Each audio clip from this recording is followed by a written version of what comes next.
Sunna KZ порталы ұсынады. Ұстаз Қабылбек Әліпбайұлының Әр-Рақиқул Мақтум кітабынан бейне дәрістері.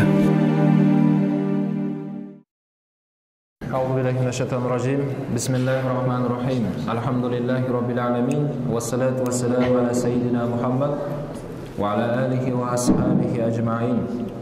Allahumma la ilma lana illa ma 'allamtana innaka antal alimul hakim. Rabbi shrah li sadri wa yassir li amri wa ahlul 'uqdatan min lisani yafqahu qawli. Amma ba'd. Assalomu alaykum va rahmatullohi va barakatuh. Hurmatli jamoat qavmi. Allah subhanahu wa ta'ala jamoat bilan o'qigan akşam namozimizni qabul etgan bo'lsin. Alsan jahondan kelgan qadamlarimizda savobdan yozgan bo'lsin. Allah subhanahu wa ta'ala o'tirishimizda xayrli, berekeli, пайдалы білім алатын мәжіліс отырысынан болды нәсіп етсін иншалла. Біздер адамзаттың асыл тажы сүйікті пайғамбарымыз Мұхаммад Мұстафа саллаллаху алейхи вассаламның өмір баяны жайында Ар-Рақиқул Мақтум деген кітап бойынша дәріс өткеле жатырмыз. Естеріңізде болса, өткен дәрістерімізде пайғамбарымыз саллаллаху алейхи вассаламның балалық шағын өттік. Одан кейінгі жігіттік шағын өттік. Одан кейін 25 жасқа толғанда үйленген шағын өттік. 35 жасында жеткенде халыққа даналық жолды ұстанып, адамдарға білім жолымен сондай мәселе шешкенін көріп өткен дәрісімізде, естеріңізде болса. Сонымен 40 жасқа толып, пайғамбарлық келген жасымен біз өткен дәрісімізде тоқтаған болатынбыз. Солай ма? Олай емес па? Солай. Бүгін сол дәрісіміз жалғасады иншалла. Демек өткен дәрісімізде біздер айтылған болатын. Адам 40 жасқа толған кезде не болады екен? Ақыл есіміз кемелдікке толған жер. Яғни ақыл жоқ болып жатқан жоқ, ақыл бар, бірақ 40-қа жеткен кезде адам кемелденеді екен. Ақыл толығады, әрбір нәрсені ойланып сөйлейтін болады, әрбір нәрсені пайымдайтын адам болады, әрбір нәрсені салмақтап көреді. Оның қаншалықты маған пайдасы бар, қаншалықты зияны бар оның деп орнай бермейді де алдыңғыдай. Адам 40-қа толғанда бәрін қарайтын болады екен. Сол 40 жасқа толғанда адамзаттың асыл тажы пайғамбарымыз саллаллаху алейхи вассаламға милади санағы бойынша, милади деп атқан қай сана ол? Христиан санағы бойынша. Қазір нешінші жылдамыз? 2016. Осының басында 610 жылы, ол 10 августке сәйкес келеді екен. 10 августке 610 жылы, ал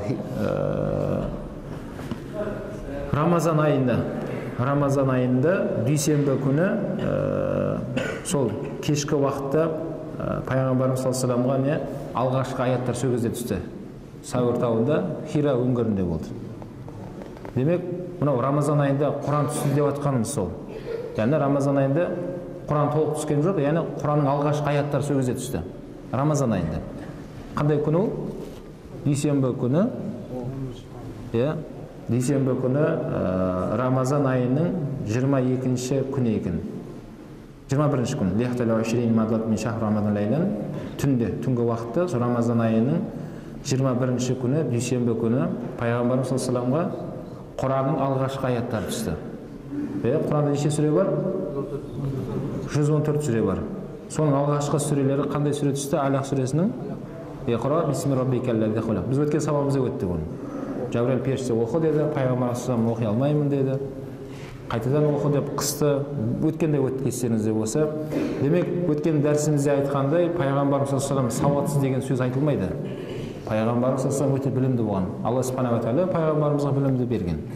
Алланың қалауымен пайғамбар саллаллаху алейхи вассалам жаза алмайды, оқи алмайды. Ал білім жағынан келетін болса, өткен сабағымызда естеріңізде, осы исламды толық жеткізген білім бар ғой Расулан. Сонда менде және осындайдың екі есесі бар деген. Және сондай екі есе Расулалдың бойында білім болған. Кез келген тілде Расулалла сөйлей алатын болған. Кез келген мәселені жауап бере алатындай Алла Тағала берген білім болған Расулалланың өзінің бойында.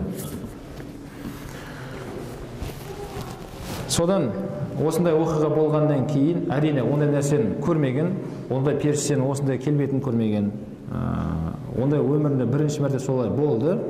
Содан пайғамбарымыз саллаллаху алейхи вассалам Хира өңгірінен шықты да қайда барды? Үйіне барды. Үйіне барып Хадижа анамыз, әйелі ғой. Сол Хадижа анамызға кәдімгідей пайғамбарымыздың жүзі өзгерген, кәдімгідей өзін қобалжып тұрғанын көрді. Пайғамбарымыз қалтырап дірілдеп, Хадижа анамыз үстін жаңадай көрпесімен жауып, Расулалла ұйықтайды. Ұйқыға кетті. Ұйықтап болып, өзіне оянғаннан кейін барып, Хадижа анамыздан айтты, маған не болды деді. Сол кезде Хадижа анамыз айтты, сіз келген кезде жүзіңіз осындай болды. Қобалжып келдіңіз деді. Тыныштық па не болды деген кезде, Пайғамбарымыз Хира тау үңгіріндегі болған оқиғаны айтып берді. Сол кезде Хадижа анамыз Пайғамбарымыз саллаллаху алейхи уассаламға не айтты? Басып айтты. Қандай басып айтты? Кәләуллахи ма юхзикаллаху абадан. Уайымдамаңыз, сіз секілді Алланың атымен ант етемін, Алла субхана ва тағала сізді жай тастап қоймайды деді. Бұл бір жақсылық деді. Уайымдамаңыз, Алланың атымен ант етейін, Алла тағала сізді бұндай жаманшылыққа тастап қоймайды деді. Иннака ла тасилу рахм. Сіз деді туыстармен қарым қатынасыңыз жақсы ғой деді. Бұл біріншісі. Одан кейін тахмил күл, әрбір адамдардың қиыншылығын бөлісесіз ғой сіз дейді. Енді қазір арғап айтыла береді. Демек, бауырлар, қарасаңыздар, Пайғамбар осындай қиыншылық басына түстімін. Әрқайсымызға қатысты мәселе екен. Пайғамбар көкесінің үйіне кетіп қалған жоқ. Абу Талиб деген көкесі бар, білесіздер. Сонымен ақылдасатын еді ғой әрдайым. Үйленетін кезде кіммен ақылдасты ол? Абу Талиб ағасы ғой, көкесі, әкесінің бауыры, сонымен ақылдасатын еді. Ал мынандай жағдайда кіммен ақылдасып жатыр? Хадижа анамызбен ақылдасып жатыр. Міне осы жерде біз көріп тұрмыз. Демек, ерлі зайыптылардың ортасында бір-біріне деген сенім болу керек екен. Адам не қатты қиналған кезде ол не әйеліне бару керек екен.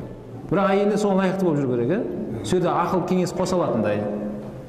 Және сол әйеліңді сенің плюстарың айтатындай сен бойыңда плюстар болу керек. Сен жақсы адам болу керек сен негізінде. Уайымдамаңыз. Сіз елге қызмет қылып жатқан азаматсыз ғой, иншалла. Уайымдамаңыз. Сіз ағайын туыстармен жақсы тұрасыз. Көмектесесіз деп айта алатындай біздің бойымызда не болу керек? Жақсы қасиеттер бола білу керек. Ондай болмаса ол не деп айтады саған?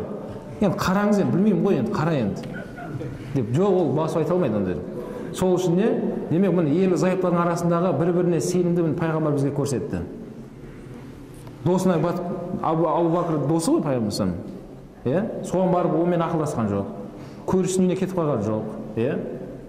Тағы басқа жаққа кетіп қалған жоқ, бірден үйіне барды. Демек, осындай жол ұстануымыз керек екен. Әйелімізбен арадағы қарым-қатынасын осындай деңгейде болу керек.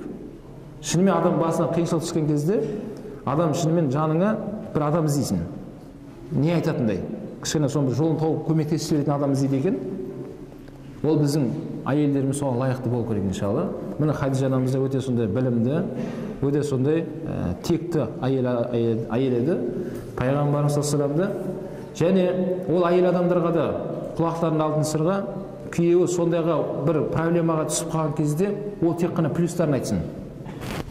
Минустар айтпасын, айтқан едім өткенде сізге. Тыныш жүр деп, міне орындың ал. Айтқан едім, істемедің ғой айтқанды. Деп минустар айтылмасын онда. Ол жерде адам басына бірдеңе түсіп қалған кезде тек қана жақсы сөз айту керек. Уайымдамаңыз. Иншалла жақсы болады. Бұл жерде бір жақсылық бар ғой, Құдай қаласа деп. Не істеу керек екен? Пайғамбар не дейді? Сөйлесеңдер, жақсы сөйлеңдер. Жақсы сөйлей алмасаңдар, үндемеңдер деген. Сол сендерге қайыр. Демек, әйел адамдар да сол нәрсені түсіну керек. Күйеуі сондай бір нәрсеге ұрынып қалса, бір жағдай болады ғой, пендешілік қой бәріміз. Сол кезде жақсы сөз айтсын. Күйеуінің жанынан шығатындай, оны орнына қоятындай. Демек, сол жігіттің бойында, Пайғамбар бойындағы секілді осындай қасиеттер болу керек екен. Біріншісі не болды? Ла тасилу рахм деді. Не деді? Туыстармен жақсы тұрасыз ғой сіз деді. Ең бірінші қасиет осы бізде бәрімізде болу керек. Ағайын туыстарымызбен жақсы тұруымыз керек, бауырлар. Ағайын туыспен жақсы тұрудың үкімі не шариатта? Үкімі не? Уәжіп. Құдай сақтасын, кімде-кім ағайын туыспен алыс берісі кесетін болса, араласпаймын сенімен деп. Пайғамбар айтады, ол адамға жәннаттың иісі харам болады деген. Кіру былай тұрсын. Иісі, ондай адамға жәннаттың иісінің өзі харам болады деген. Неге? Ағайын туыспен араласпай қойған үшін. Силат рахым, ол уәжіп. Сен қаласаң да, қаламасаң да, онымен сен байланысуың керек. Олардың ішінде мен Аллаға шүкір бауырлар, Алла субхана ва тағала біздерді өзінің жақсы көретін мешітіне алып келіп намаз оқытты мен. Әркімде осы бұйырып жатқан жоқ негізінде. Біздер енді не істеуіміз керек? Осы намазға келе алмай жатқан туыстарымыз болса дұға қыламыз. Иншалла олар намазға келуін Алладан сұраймыз. Олар да пенде. Пендешілікке салынып кішкене бір сөз айтып қойса, біз оны көтере алуымыз керек. Олар бізбен алыс берсе, кесіп атса да, біз оны жалғауымыз керек. Құдайдан қорқуымыз керек. Сол кезде не болады? Міне пайғамбарымыз саллаллаху алейхи вассаламның бойындағы сипат сол еді. Сіздің бойыңызда деді, ағайын туыспен жақсы тұрасыз. Ва тахмилул кул. Әр адамдардың қиыншылықтарын бөлісесіз ғой деді. Иә, қиыншылықтарды бөлісесіз. Сенің проблемаң ғой, мен де өзім проблемам бар, бауырым айып етпе енді деп қашып кетуге болмайды. Керісінше біз бір-біріміздің ауыртпашылығымызды бөлісу керек. Иә? Сол кезде не болады ол? Қазақта сөз бар, көп түкірсе көл болады дейді. Мынау қалалық жерден қатты білінбейді, бірақ ауылдық жерлерде қатты білінеді. Мынау асар деген нәрсе бар. Бір үй соғатын болса, бәрі жабылып тұрып соны соғады. Ол жерде ол ақшасы жоқ, қиналып біреу салып жатқан жоқ. Ол жерде де бір ағайын туыстар, достар бір несін қосып қалады, үлесін қосып қалады. Әрі жеңіл тез бітеді, әрі ана бауырымызға да көмек болады. Ол да ертең үй соққанда ол да бар көмектеседі. Осындай бір-біріне қиыншылықта көмектесу осы ауылдыға содан келген негізінде. Бір-біріне көмек қолын беру. Одан кейін не болды? О таксибул маъдум. Сіз жұмыссыз жүрген адамдарға жұмыс тауып беретін едіңіз ғой дейді. Иә? Бір адам жұмысы жоқ болса, соған Расулалла жұмыс тауып беретін. Қалай тауып береді? Барып соңына мамандармен сөйлесетінде, бауырым қараш, маман оқып келген азамат қой енді. Өз мамандығымен соны бір реті келсе жұмысқа алсайшы деген сияқты пайғамбар саллаллаху адамдар бір-біріне қосатын еді. Қазір таңда осындай нәрселерді біз шамамыз келгенше не істеу керек? Іске асыру керек. Таныс болса, бауырым, мына оқып келген азамат, қара енді өзің. Мен айтпаймын, ол бәрін қатырып 100% істейді. Бірақ енді қара енді өзің.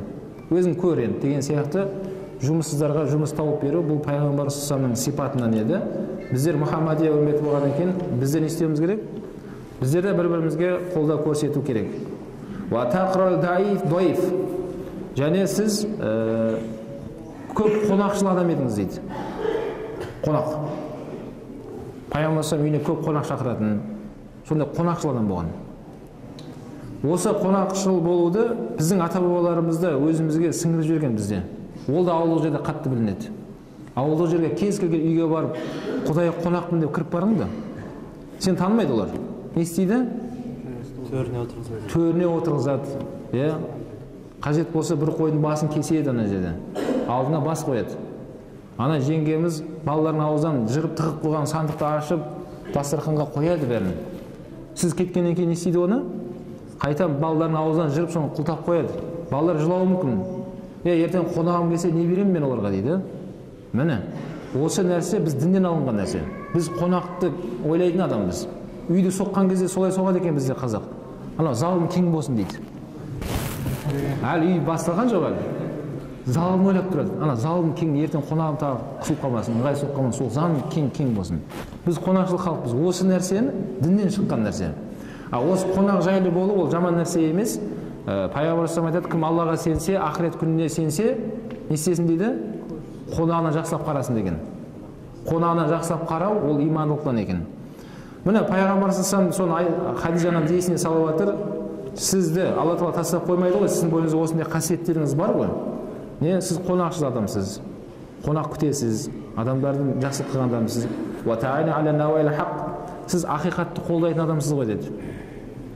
Бір жерде зұлымдық болып жатқан болса, пайғамбар саллаллаху зұлымдыққа көмектеспейді, ақиқатқа көмектеседі. Сол бауырым ақиқатта тұрған болса, барып соған көмектесіп, оны не істейтін еді? Сол жүзеге асыруға көмектесетін еді. Міне осындай сипаттарын Хадижа анамыз пайғамбарымызға бүткіл жақсылықтарын айтып шыққан кезде пайғамбарымыз кішкене өзін басылды. Иә? Демек бізде де сол нәрсе екен. Басымызға бір іс түсіп қалған кезде әйелдеріміз не істеу керек? Осындай плюстар болу керек, бірақ бізде осындай единица болу керек бізде. Сол единицамыз сызып айтылатындай болу керек та. Ой, сіз сондай жомартсыз, ой, сіз ақкөңілсіз, ағайын туыспен жақсы тұрасыз, көршілермен жақсы тұрасыз деген сияқты былай санайтындай біреу болу керек қой бірнешесі. Ондай болмаса ше, онда болмайтын болса, онда қиын, айтатын ешнәрсе жоқ қой ана жерде. Содан кейін барып Хадижа анамыз және онымен тоқтаған жоқ, пайғамбарымыз кішкене басылып қайттан ұйқыға кетті. Расулалла оянғанға шейін үйден шығып барып, өзінің ағасы, туыстар болып келетін Варақи Науфал деген кісі болған, сол кісіге барады. Ол адам мынау Инжилді қарайтын сауатты адам болған. Мына Құран алдын қандай кітап болған? Инжил, Иса пайғамбарға түскен кітаптар болды ғой. Сондай ахли кітаптарынан қарай алатындай ол кісінің бойында сауаты болған. Сол туыс болып келетін ағасына барып, және сонымен ақылдасты. Аға, осындай, менің күйеуім бүгін осындай болды, не айтасыз соған деді. Ол кісі не деп айтты? Күйеуіңді егер келе алса, мен алдыма алып кел. Егер келе алмайтын болса, мен өзім барам деді. Демек, осы жердегі пайдамыз, демек, міне маманмен кеңесу деген сол екен. Жаңағыдай жағдай болып қалған кезде примерно ұрып жіберместен, және маманымен бір кеңес қою керек. Сол проблемаға байланысты. Оны жаңағыдай интернетке кіріп кетіп, Google-ға кіріп керек емес. Діни мәселе болса, бірден мешітке келді, имаммен сөйлес. Маманмен кездесір. Бізде осындай болады семьяда. Қалай ойлайсыз? Анау түсінбей жатырмын, осындай бірдеңелер айтып жатыр деп, маманмен кеңесу керек, бәрі орнына келеді. Жаңа Варақи Науфал деген кісі пайғамбар шақырды, пайғамбар келді алдына. Сол кезде бауырым айналайын, қалай болды, сөзбен айтып бер дейді. Сол кезде пайғамбар бәрін айтып берді, қалай болған, не көріністі көргенін айтып берді. Сол кезде жаңағы Хадижа анамыздың туысы болып келетін Варақи Науфал деген кісі не деп айтты? Хаза намус, аллази назалаллаху аля Муса. Бұл Мусаға уахи түсіретін, уахи жеткізіп тұрған намус қой деді. Намус деген Жабраил періште. Я лайтана фиха жаза, лайтани акуну хайян иза яхражука қаумук. Қаны енді, мен тірі болсам, сен қауымың сені қуып жүрген кезде, мен тірі болсам ғой шіркін. Мен сенің жаныңда тұрған болар едім деді. Егер тірі болсам деді. Сөзі пайғамбар таң қалды. Мен не, қауым мен қуып жүре ме деді. Я сенің қауымың қуат сен деді. Сен пайғамбар, хақ пайғамбарлық келді саған. Бірақ сол уақытта мен егер тірі болсам, мен сенің жаныңда болам деді. Бірақ ол кісі солдай уақытқа жетпестен ол кісі әлемнен өтіп кетті. Кім? Варақи Науфал деген кісі. Содан пайғамбарымыз саллаллаху алейхи ва саллям осы алғашқы Алақ сүресінің 3 аяты түсіп болғаннан кейін түрлі риуаяттар бар екен. Бір ғалымдар оны 1 ай уақыт өтті дейді, бір ғалымдар оны 1 жылға шейін созылды дейді, бір ғалымдар 3 жылға шейін дейді. Бірақ соның ішіндегі ең дұрыс риуаяты сахих аннаха канат айяман. Бірнеше күн деп айтылады. 40 күн болуы мүмкін, 50 күн болуы мүмкін, жалпы күндер дейді. Күндер бойы екінші уақи мен бірінші уақиттың арасында үзіліс болып қалды. Басында Расулалла қобалжып жүрді басында. Бір күн уақыт өтті, 2 күн уақыт өтті, 3-ші күн уақыт өтті, 10 күн уақыт өткеннен кейін енді не істей бастады Расулалла? Сол өткендегі уақиды іздей бастады. Сауыр тауына барады, Хира үңгірге кіреді, бірақ ешнәрсе жоқ ол жерде. Ешнәрсе көрінбейді, ешнәрсе оған айтпайды. Қайтадан үйге келеді, қайтадан барады. Осында екі ортада осында Расулалла іздеп нені сағына бастады. Уақиды не істей бастады? Сағына бастады. Енді осы жердегі алатын пайдамыз, құрметті бауырлар, әрбір нәрседе жақсылық бар деген, әрбір нәрседе хайыр бар. Егер сол ғалымдар айтады, уақи, яғни аяттар бірінен кейін бірі артынша түсе бергенде, мүмкін пайғамбарымыз саллаллаху алейхи ва саллям оның аншалықты қадірін білмеуі мүмкін дейді. Бір мәрте уақи түсті де кейін тоқтап қалды. Үзіліп қалды. Осы аралықта пайғамбарымыз оны көп ойланды. Оның қаншалықты салмақты екендігін сезіне бастады. Жаңа алғашқы түскен аяттардың мағынасын қайталап есіне түсіре бастады. Сонымен не болды? Демек, осындай нәрсе өмірімізде бізде болады. Бір нәрсені істейсің де, кейін одан айырылып қаласың. Тоқтап қалуы мүмкін. Жолың жоғалып қалды деп айтқан сол ғой адамдар, жолың болмай қалды, басқа болып қалды деп, бәрдесін шапқылап, бекет атаға кетіп қалмаңыздар. Арыстан бапты әулиелерді аралап кетпеңіздер. Дұрыс, біздің өткенде айтылды, ол бабаларымыз егер жолың солға қарай болып түскен болса, жол жөнекей қасиетті Түркістан ғой деп кіріп шығудың оқасы жоқ. Тарихи жер. Біздің ата-бабаларымыздың жері ол. Сол жерде Құран оқып, бабаларымызға тіләуат қылып арға өтіп кетуге болады. Бірақ арнайы сояққа билет алып, арнайы барып керек емес. дұға қылғың болса осы жерде отырып та дұға қыла беруге болады сол марқұмдарға. Жолыңды жапқан кім? Кім сен жолын жауып тастады? Арыстан бапа? Жоқ. Бекет ата ма? Жоқ. Кім жауды? Алла ғой. Алла жауып тастады. Ашатын кім? Алла болады. Демек осы екі аралықта сол алдыңғы болып жатқан нәрсе болмай қалған кезде де енді не істейміз? Біз сол күнімізге есімізге алып тәубамызға келеміз. Өткенде сондай нәрсе бар еді. Алла мені кешір. Пенделік қылдым ғой мен. Қайтадан сол күнге жетсем, Құдай қаласа не? Мен енді өткендегідей болмайым. Ондай саған шүкірлік қыла алмаған шығармын мүмкін деп біз тәубамызға келеміз. Осы үзіліс бізді немізге алып келеді? Тәубамызға алып келетін күндер. Өткен Алматыда таңертең ерте бір кісі келді мешітке. Сөйтсем жаңа бауырым айтады, жаман түс көрдім дейді. Жаман түс көрдім. Сонымен таң атқан кезде ұйықтай алмастан таңды аттырып мешітке келдім дейді, жүгіріп, жаңа ағамыз, бауырымыз. Кейін аға дедім, сіздің жаман түс көргеніңіз жақсы болды деймін. Неге дейді? Сіз жаман түс көрмегеніңізде мешітке келмейтін едіңіз ғой, деймін да. Сен күледі. Енді қол босамайды ғой дейді. Қол босайды екен ғой, таптыңыз ғой уақыт дейді. Мін түс көрдіңіз, уақыт таптыңыз ғой деймін да. Сен таптым ғой дейді. Ойбай аға, сіздің түс көргеніңіз жақсы болды иншалла. Бұдан кейін жиі сондай түстер көріп тұрыңыз дейді да. Жиі көріп тұрыңыз, мен соған тілеулеспін иншалла десем күледі жаңа ағамыз. Демек әр нәрседе қайыр бар бауырлар. Әр нәрседе бір жақсылық бар екен.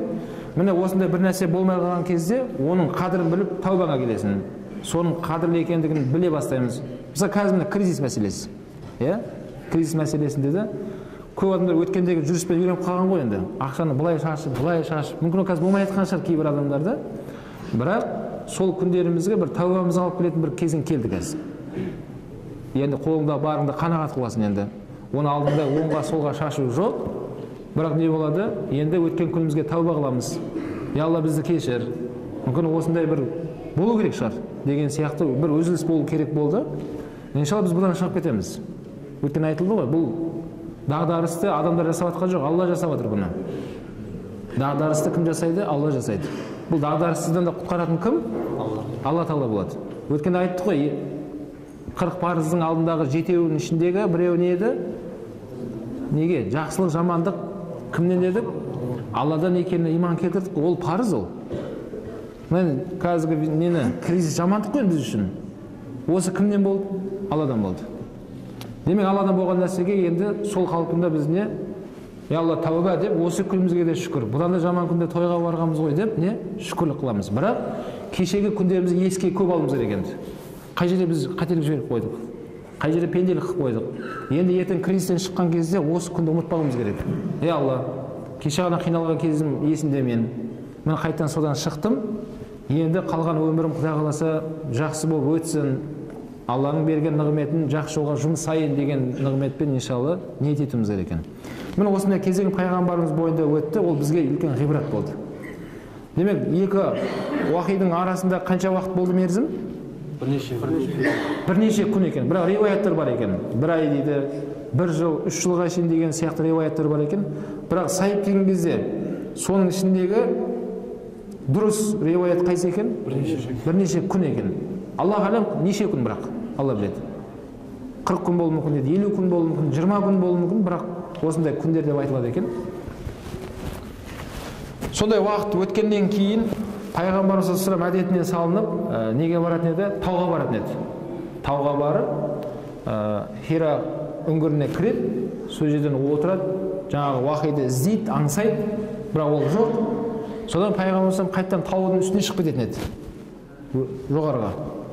Жоғарға шығады, түседі, қайтадан шығады, көтеріледі, қобалжып жүрген кезі ғой енді. Қобалжып жүрген кезі. Сол әдеті бойынша қайтадан үйіне барады, қайтадан жолда келе жатқан кезде пайғамбарымыз саллаллаху бір дауысты естісін дейді. Бір дауысты естіді. Фаназарту ан ямини фалам ара шайан. Мен оң жағыма қарадым, ва назарту ан шимали фалам ара шайан. Сол жағыма қарадым, алдыма артыма қарадым, бірақ ешкім жоқ дейді. Бірақ бір дауысты естіп жатырмын дейді. Сөйтіп аспанға қарап жоғары қарасам дейді. Аспан мен жердің ортасында күрси бір орындықты алдыңғы маған уахи алып келген періштені көрдім дейді. Кім ол? Жабраил періште. Иә? Жабраил періште еді. Сондай көрінісінде көріп, пайғамбарымыз өзінен кетіп қалады. кәдімгі талып қалады. Қайтадан есін жияды, үйіне келіп, қайтадан қобалжып, Хадижа анамызға заммилуни деп айтады. Не деген ол? Үстімді жау дейді, мен жаурап жатырмын деді. Хадижа анамыз пайғамбарымыздың бүткіл жағдайын жасап, үстін жауып, пайғамбарымызға жағдай жасайды. Сол кезде пайғамбарымыз сол жатқан жерінде Муддассир сүресінің алғашқы 5 аяты түсті. Қандай сүре? Муддассир сүресі. Қандай? Я айюхал муддассир. Ей, оранып жатушы дейді. Расул оранып жатыр ғой. Жауабы. Я айюхал муддассир, құм фа аңзир. Жата берме, орнынан тұрда ескерт бар деді. Не деп жатыр? Ескерт. Ва раббака факаббир. Ескертумен бірге Алланы ұлықта бірақ деді. Алланы ұлықта, сөйтіп ескерте бер халыққа. Ва сиябака фатаххир. Және сонымен бірге киіміңді тазала деді. Жалпы киімің таза болсын. Ва руджза фахжур. Және Алланың бұйырғандарын ғана орында, Алланың қайтарған бәрінен қайт деді. Міне осы алғашқы 5 аят түсу, ол бәрімізге қатысты сөздер айтылды мына жерде. Демек, бірінші аят не деп айтты? Я айюхал муддассир. Ол пайғамбарымызға саллаллаху алейхи айтқаны, ол бәрімізге айтқаны. Не деп жатыр? Жата берме деп жатыр, ұйықтама деп жатыр бізге. Жатып ұйықтай берме, онсыз ертең қабірде ұйқы күтіп тұр ғой бізді. Ұйықтаймыз ақыретке шейін ертең. Ешкім қазір жәннатта емес, ешкім тозақта емес. Бәрі не істеп жатыр? Бәрі барзақ әлемінде жатыр. Ертең бізді солардың қатарына қаламыз. Қияметке шейін адамдардың бәрі күтіп жатыр жердің астында. Сол үшін Алланың берген уақытында ғана түнде жаңағыдай шапқылап қаңғыра берместен жатып ұйықтау керек. Құран кәрім аятта айтады. Түнде не үшін жараттым дейді? Ұйықтау үшін сендерге жаратқан дейді. Түнде ұйықтау керек. Күндіз жұмыс істеу керек. Күндіз жұмыс істеу керек. Демек, міне, яғни ұйықтама деп айтқаны, орнынан тұрда, қимылда, қозғал. Ол бәрімізге қатысты. Міне осы жастық шағымызда бауырлар біз көп қимылдауымыз керек. Көп білім алуымыз керек. Осы жастық шақты да ғалымдар айтады, бұл күнге теңейді. Күн бар ғой. Күннің шығатын уақыты бар, күннің бататын уақыты бар. Негізі күн емес қой шығып жатқан, батып жатқан. Біз күн орнында тұр, жер айналып жүр ғой күнді. Өзі айналып жатыр, және күнді айналып жүрміз. Бірақ біз күн шықты, батты деп айтамыз, біз негізінде басып шығып жүргеніміз өзіміз. Күн орнында қимылдамай тұр.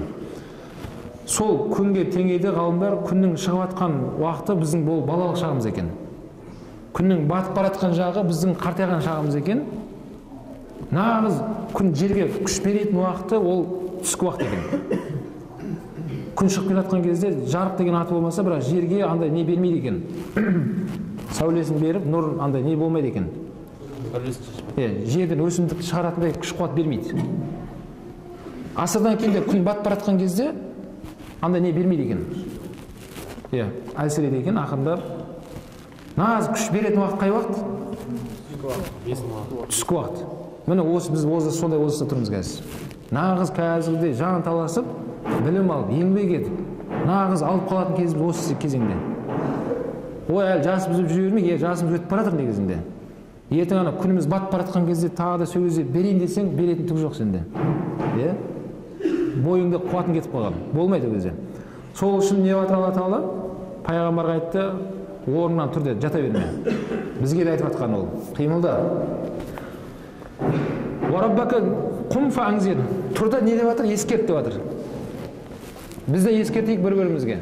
Нені ескертеміз? Ау? Біз бір-бірімізге жақсылыққа шақырып, жамандықтан қайтарайық, бауырлар.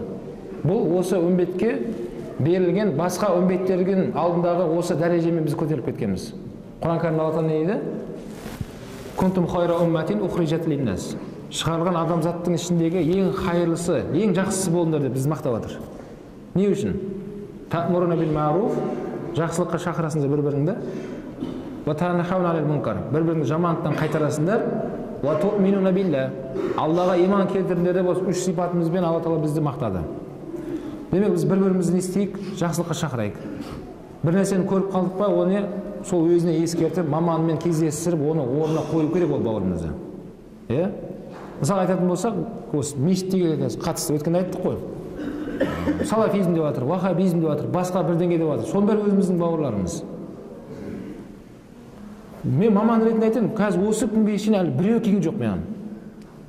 Аға, өткенде ана айтсың ғой ана жерде. Міне мына кітабыңнан дәлел ма? Сен не айтып жатсың деп әлі біреу келген жоқ. Келе алмайды да олар. Неге? Себебі олардың нелері әлсіз. Дәлелдей алмайды. Ал сыртқа шыққан кезде не істейді? Кәдімгі шейх болып жүрген адамдар бар. Дінді тек қана солар ғана білетін сияқты болып жүрген адамдар бар.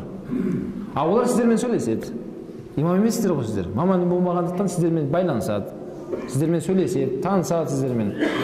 Сол кезде бауырлар осы алған білім отыра бермейік. Ескертіңіздер оларға. Бауырымыз өзіміздің. Иншалла сіз себепті сол өзінің теріс ағымнан қайтсын сол бауырлар. Иә? Себебі ол неге? Олардың ұстанып келе жатқан жолы ол жақсы қалып бармайды. Ол тарих дәлелдеп тастады. Бұлар бір жаңалық ашып жатқан жоқ. Бұлардың бойындағы қазір Құдай қаласа оған жеке бір сабақ өтеміз иншалла, солардың жолы жайында. Олардың жолын қарап отырсақ, бұлар не деп жатыр? Бұлар жаңалық ашқан еш нәрсесі жоқ. Уақытысында шыққан кейбір ағымдардың әрбір нәрселерін осылардың бойына көріп тұрмын қазір. Мұғтазилардың бір қылмысын көріп тұрмын. Мына жағында тұрған Жахмияның бір әдеттерін қайталап жатыр. Хауариждердің бір сөздерін қайталап жатыр. Яғни алдында бір топтардың жиынтығы қазір бар. Аналардың бір жерін алып алған, мыналардың бір жерін алып алған, ана жердің екі жерін алып алған, бәрін жинап алды қазір бұлар. Бауырым, сен жолың мына жерінде хауариждердің сөзі мынау сен. Мынау айтып жатқан сөзің мұғтазилардың сөзі мынау. Мынау айтып жатқан сөзің сен, ана христиандардың сөзі мынау. Деп не айтса қашып кетіп жатыр. Сол үшін бауырлар жаңа айтқандай, біздер бір-бірімізге қазір ескертпейтін болсақ, ол жақсылық қалып бармайды. Неге алып бармайды? Жақсылық қалып бармайды. Қай жағынан? Бізде Аллаға шүкір не? Күннен күнге мешітіміз көбейіп жатыр. Күннен күнге не? Бүткіл неге біз Алланың бұйрықтарын орындауға мүмкіншіліктер бәрі бізде альхамдулилля бізде бар. Бірақ жай жанымыздағы көрші мемлекеттерді Алла субханала тағала біздің көзімізде көрсетіп қойды. Олар тұр осылай басталған. Бөліне берді, анау харам, анау мүшрик, анау кәпір, анау бірдеңе дей берді. Қазір сол мемлекеттерді қарап отырсақ, жанымыздағы көрші мемлекеттер, Өзбекстанның болсын, Тәжікстанның болсын, қарап отырсақ, олар бүткіл бар нәрседен айырылып қалды. Кәдімгідей бәрін заңдастырып алды қазір. 18 жасқа шейін мешітке келуге болмайды. Мынандай көшеде ақ тақия киіп жүруге болмайды, сақал қоюға болмайды, екі қатын алуға болмайды. Таниды. Тарауих Рамазан айында сол орталық бір-екі ғана мешіт ашық тұрады, қалған мешіттің бәрін жауып тұрады, жиналуға болмайды. Тарауих үйіңде оқы дейді. Жиналма мынандай жерге деп, бәріндей заңдастырып алды солар. Бізге керек па сол нәрсе? Жоқ, бізге керек емес. Бізге керек емес, бауырлар. Сол үшін не істейік? Біз бір-бірімізге ескертейік. Түсінбей жүрген бауырларымызға айтайық. Сол бауырларымыз біреуің ағаң болып шығады. Біреуің нағашыңның баласы болып шығады сол. Біреу ана көршіңнің баласы болып шығады. Өзіміздің балалар соның бәрі. Демек, Алла тағала не деп жатыр? Құм фааңыздар, ескертіңдер деп жатыр. Бір-біріңе ескертіңдер. Ескерт. Егер ескерту өзіңде білім болмайтын болса, алып келіңіздер, маманмен кездесіздер. Өз маманмен сөйлесіздер, ұйымдастыр, айтқыза беру керек. Бірақ біз бір нәрсені ұмытпайық, сол ескертумен бірге «Вараббака факаббир» Алланы ұлықта деп жатыр. Яғни ол жерде нәтижені шығаратын кім? Алла болады екен. Біз істеп жатқан түгіміз жоқ. Біз ешнәрсе істей алмаймыз да. Біз тек қана ескертушіміз. Бауырым айналайын, сенікі дұрыс емес. Бауырым айналайын, арағыңды таста, дұрыс емес ол. Темекі шекпе. Андай не атпа. Шақша деймін бұл жақта да? Өйткені бір жерде шақша дұрыс па дейді мен. Кейін не шақша десем, насыбай екен. Шақша деймін сіздерді да? Насыбай деймін. Шақша атпа айналайын, насыбай атпа деп. Ау? Ыдысы шақша дейді. Білмеймін, ыдысы ма, басқасы ма. Сұрақ осылай болды. Шақша атса бола ма деп. Енді оны ескертеміз екен, маман ретінде соны жүйелі түрде кәдімгі ғылыммен дәлелдеп соның дұрыс емес екендігін дәлелдейтіндей бізде білім болу керек. Осын сабақ алу керек осындай. Ескертеміз, бірақ нәтиже болмай жатса оған ренжімейміз. Сен адам емес екенсің ғой сен. Мен қанша уақытымды алдың да? Бір жылдан бері соңыңнан қалмастан айттым саған. Сен тыңдамадың. Болды, аулақ жай айналайын менен байланыспа, болды, үземіз ортаны. Деп не? Бауырлар ондай болмайды. Біз не істейміз? Тек қана ескертушіміз. Ал оның жүрегіне соны салып, оны туралап қоятын кім? Алла ғой. Ал бізге не керек? Бізге Алланың алдында сауап керек қой. Иә, сауап керек. Сол жаңа темекі шегетін болсын, немесе жаңағыдай салафизм, уахабизм жетегінде жүрген, адасып жүрген бауырымды туралауға ниет етіп шыққан болсаң, иә, досың болсаңыз, сол бар айтайыншы қазір бар. Сөйлесейінші деген ниет болса, сен ниет еткенде-ақ әлі үйіңнен шыққан жоқсың. Ниет еткенде-ақ Алланың алдында сенің не шөтіңде сауап жазылып қойды. Әлі айтқан жоқсың. Бірақ соны іске асырған кезде сонда еселеп және екі есе саған сауап жазылады. Мұсылман адамның ниетіне бір сауап беріледі деген, оны іске асырса не болады деді? Ол екі есе сауап болады деген. Ал күнәні ниет етсе, күнә жазылмайды. Құдай сақтасын, соны іске асырғанда барып неше күнә жазылады? Біреу жазылады. Біреу жазылады. Міне, демек біз оны ескертуіміз керек, бірақ сол ескертумен бірге Алланы пәктеп отырмыз. Алла, сен ғой бәрін істеп жатқан. Алла, соған жүрегін ашқайсың. Мен себебін жасап жатырмын ғой енді. Көріп тұрсың өзің шамам келгенше, соның жүрегін ашқайсың. Ақиқатты түсінсе екен, ана дұрыс емес екенін мен түсініп тұрмын, бірақ ол түсінбей жатыр ғой ана кісі. Соның көкірегін ашсаң екен, сол әтір кішкене құлағын ашсаң екен, көз бақырайып көріп тұрған жоқ оның көзі. Құлағы естіп тұрғанмен ақиқатты естіп тұрған жоқ ондай адамдар. Неге? Бітеліп тұр ғой олар. Ол ашылса, ол ақиқатты түсінетін болады. Сонда ренжімеуіміз керек екен, бірақ ескерте беруіміз керек екен. Ескерте беруіміз керек екен, иншалла, мынау Жауһарул Таухид деген ақида кітап бар, сол жерде келеді. Ақиретте әр пайғамбарлар өзінің қауымымен бірге тұрады деген. Адамдар. Біз кімнің жанында тұрамыз, иншалла? Мұхаммед алейхиссалам жанында тұрамыз. Сол кезде мынандай пайғамбарлар бар дейді. Бір пайғамбар бар екен, жанында қауымы екеу-ақ адам. Үмбет екеу-ақ. Пайғамбар ол да. Қауымы нешеу? Екеу. Жанында екі адам тұрады. Сол үшін пайғамбар не деді? Сіздер көбейіңіздер, мен ертең ақиретте сіздердің көп болуыңызбен мақтанайын деді ғой Расулалла, көп болыңыздар деген. Енді сол Жауһарул Таухидта сұрақ келді сол жерде. Үмбеті көп пайғамбармен, жаңа екеу-ақ адам бар, пайғамбар бар ғой үмбеті. Екеуінің дәрежесі Алланың алдында екі түрлі ма дейді. Кәлла, жоқ ондай емес. Екеуі де Алланың алдында бір сапта тұрады. Неге? Себебі анау пайғамбар екі адамның құлағынан сыбырлап айтқан жоқ. Маған иман келтірдіңдер, мен пайғамбармын деп басқаларға айтпай қойып, жоқ ондай жасырмайды пайғамбарлар. Пайғамбарлар бәріне айтты, ескертті бәріне. Бірақ солардың іштерінде ниетіне қарай екі адам не болды? Дінді қабылдаған. Ал қалған адамдар факааннаху асламу дейді. Алланың алдында ислам дінін қабылдаған секілді пайғамбарға сауап жазылды дейді. Біздің алатын пайдамыз не болды? Демек біз ескертеміз. Істей ме, істемей ме өзің шаруасы. Бірақ біз Құдай үшін болсын, сауатты түрде оған ескертеміз. Жанымыз ашсын оларға да, бауырымыз өзіміздің. Бауырым деп айтамыз, түсіндіреміз, одан жалықпайық. Бірақ Алланың алдында не болды? Сауабын үміт етеміз. Ал өзің үшін болатын болса, ол рия болады. Мен айттым, тыңдамады, болды, енді мен уақытымды алма, айналайын, аулақ жүр менен. Себебі қабылдамай айтсың ғой сен. Дейтін болса, онда ол рияға кетіп қалды. Өзің үшін болып тұр ғой себеп. Онда ол рия болатын болса, оған ешқандай сауап жоқ. Пайғамбар аққары демек бәрімізге айтқан дейді ғалымдар.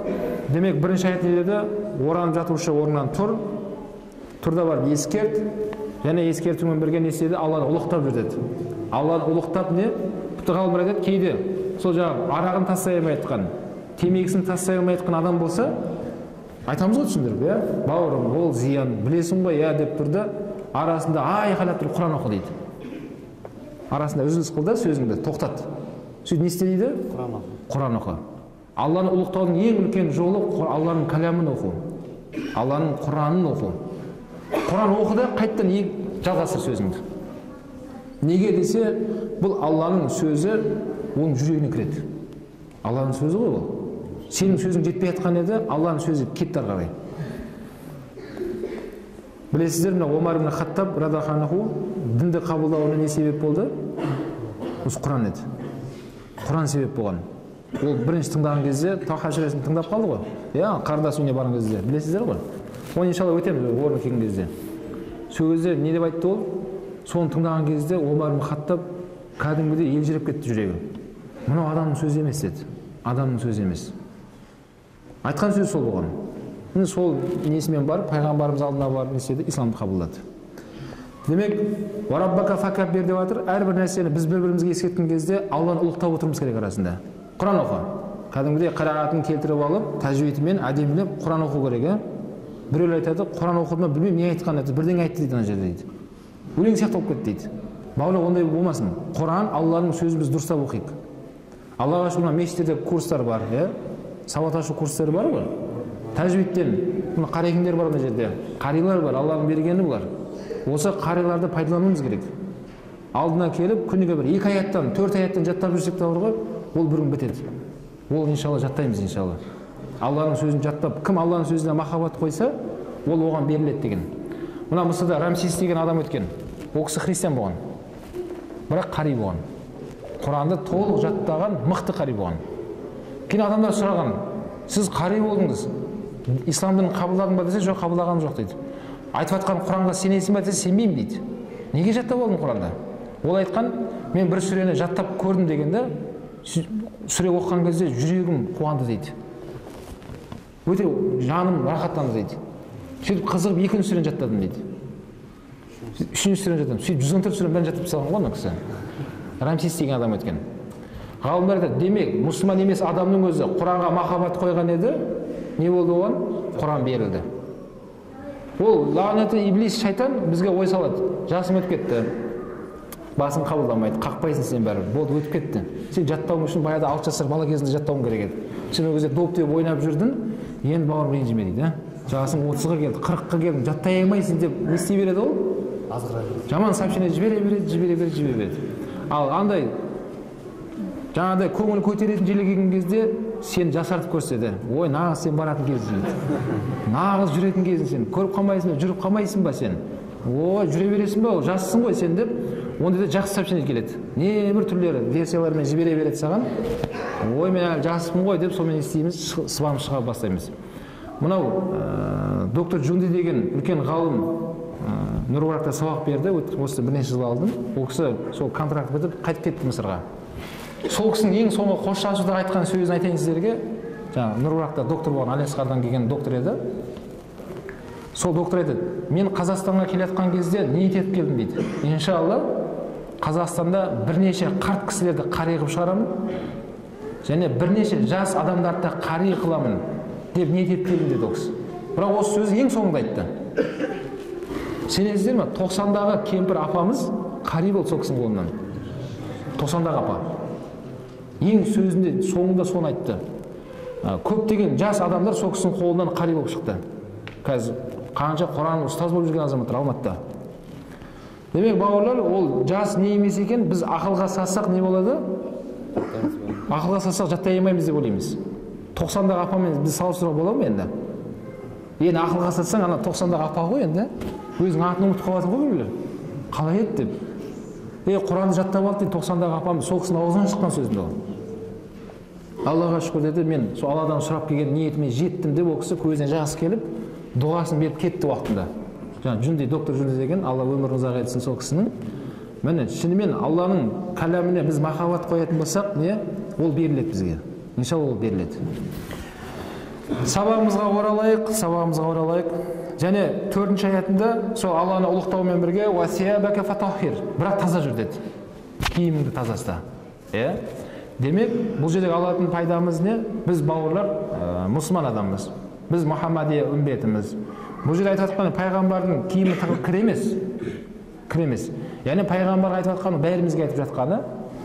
Демек, біреумен сөйлесуді алдын, біреуге ескертуді алдын, Алланы ұлықтайды екенбізді, және оның алдында кәдімгідей солидный киіну керек. Өмірдің талабына сай киіну керек адам. Біз қазір 20-ші ғасырда адамдар қалай киініп жатыр? Бізге керек емес, біреудің ана қисайып қалған шапкасы, ана ауы түсіп кеткен дамбалы, тағы бірдеңелер керек емес ол бізге ол киімдер.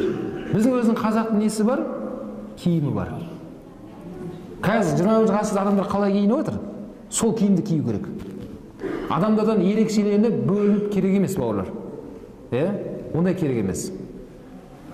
Мынау, демек осы киім үлгісі де адамдар не істейді екен?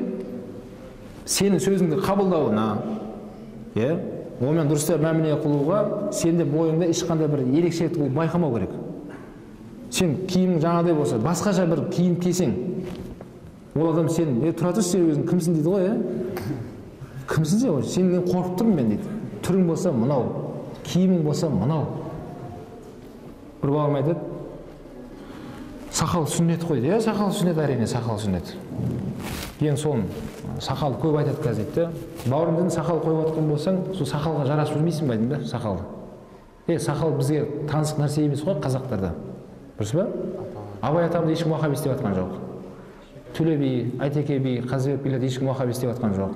Сүйінбайды уахаби істеп жатқан жоқ. Сақал бар ғой сол кісілерде.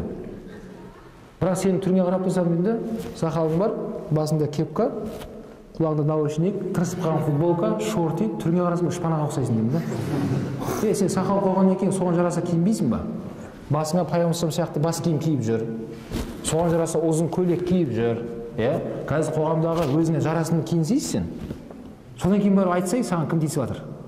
Сен өзің ғой, өзіңе өзің тауып жатсың ғой мәселені. Мені көрдіңдер ме? Мен мына жақтамын, мына жақтан сияқты. Мынау Алиасқарда доктор Юсри деген үлкен ғалымымыз бар.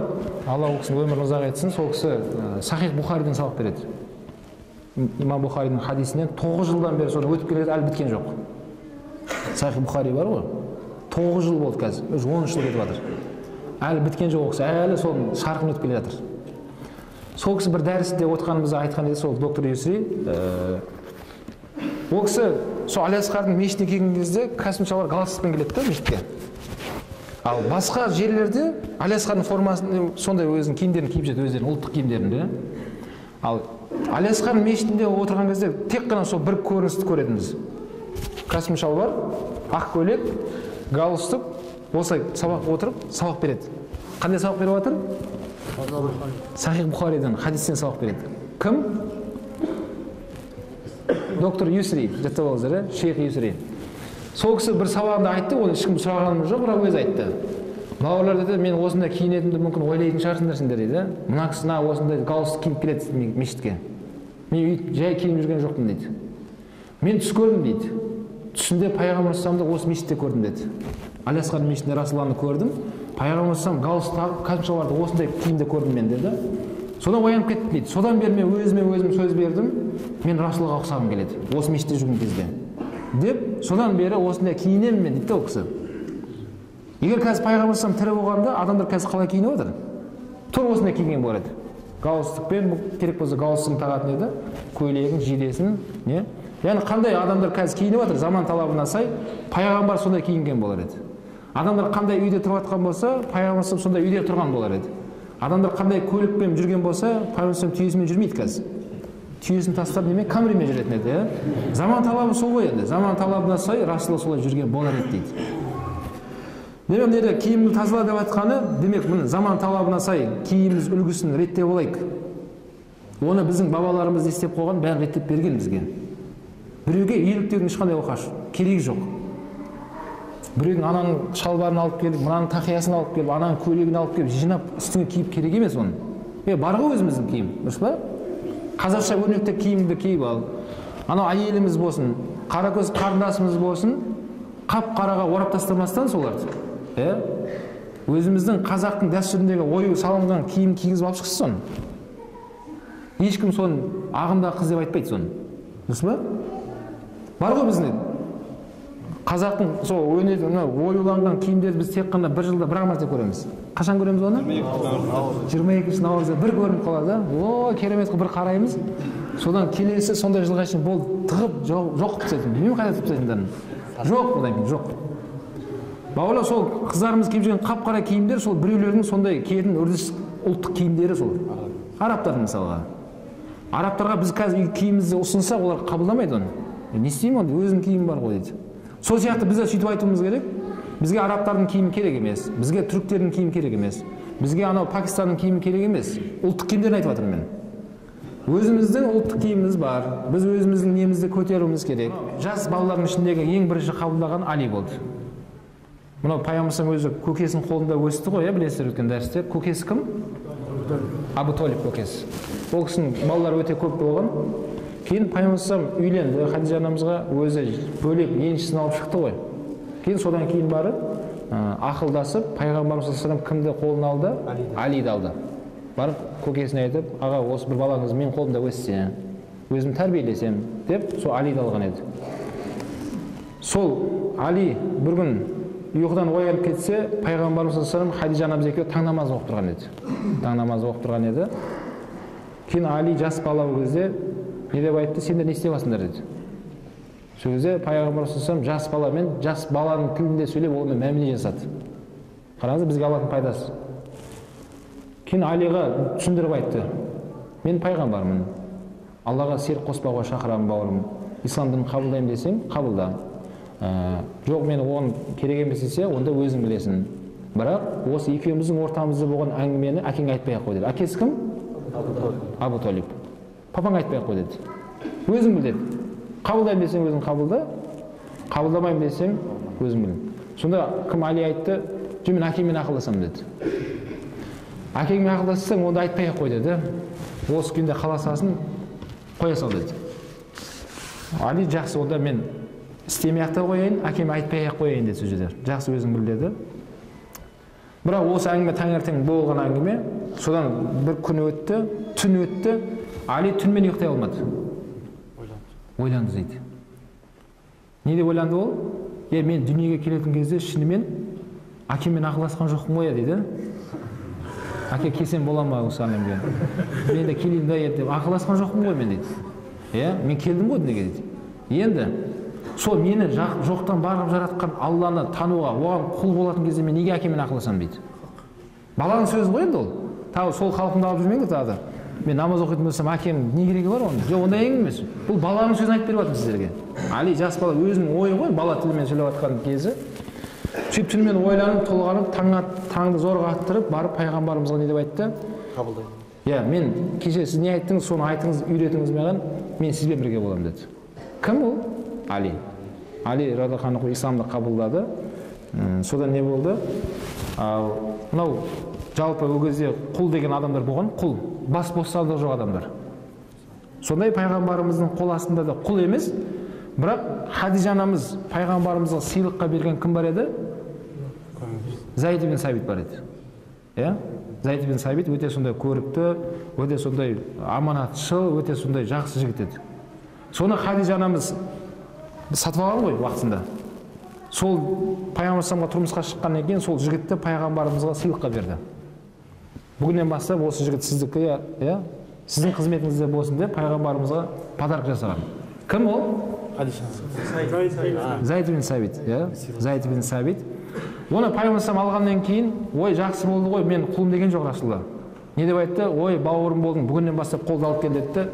Мен саған әке болам деді. Сен маған бала боласың деген. Сөйтіп халыққа жариялады. Бауырлар, бүгіннен бастап мына Зайд, менің балам. Зайд ибн Мұхаммад деп кеткен ғой оны. Мұхаммадтың баласы Зайд қой деп айтатын адамдар. Бірақ кейін күндердің уақыттары өткен кезде оны сабақта өтеміз құдай қаласа, сол жерде пайғамбарымызға аят түседі. Әр адамның баласы өз аты тегімен аталсын деген аят түскеннен кейін пайғамбарымыз қайттан халықтың алдына шығып, бауырлар, Зайд менің балам емес. Зайд ибн Сабит, Сабиттің баласы ол. Біліңіздер, мен бауырым, бірақ ол. Құранда аят түсті осындай. Әр адам баласы өзінің ата тегімен аталсын деп алқа ескертті. Сол Зайд ибн Сабит не? Исламда әуелгі осы бас бостандығы жоқ адамдардың іштеріндегі ең әуелгі қабылдаған сол кісі болды. Зайд ибн Сабит. Және өшір айта кететін нәрсе өте маңызды бауырлар, сол Зайд ибн Сабит жаңа айтылып жатыр ғой. Мынау уақытында кеңес одағында көп нәрсе бізге кіріп кетті. Соның бірі мынау неке мәселесінде. ЗАГС дейміз ғой. Барып ЗАГС-тен тіркелетті, кәдімгідей заңның алдында некелеседі ғой. ЗАГС-тен өтеді. Сол жерде қыз бала не істейді? Баланың фамилиясына өтіп кетіп жатыр. Ол дұрыс емес. Олай істеуге болмайды. Соны қара көздермен айтып жүріңіздер. Қыз өзінің несінде қалу керек? Фамилиясында қалу. Былайша айтқанда қыз жігітке өтіп кетпеу керек, жігіт қызға өтіп кетпеу керек.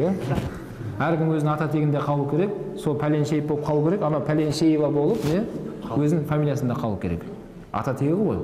Құранда аят бар. Әр адам баласы немен аталсын дейді? Өз тегімен аталсын деген.